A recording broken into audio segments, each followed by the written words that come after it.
So, how about Planet of Giants? Just watched it again. Pretty good for what it is.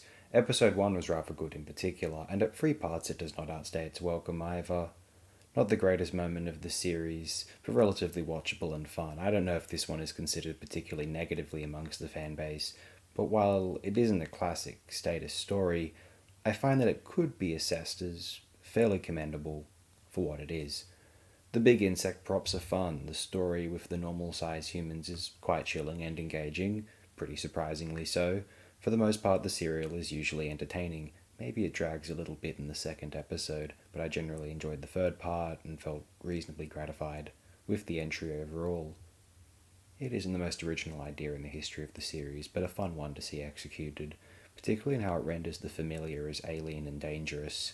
It is an idea that could be seen in a science fiction film from the 50s or in some other sci fi program, perhaps anthology in nature, although seeing it in Doctor Who is not entirely unwelcome. They perform and execute the scripts with enthusiasm and a degree of creativity.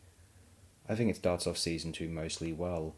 It won't end up being one of the necessary highlights of this season, but hardly one of the weakest moments of the first Doctor's era, I think, either.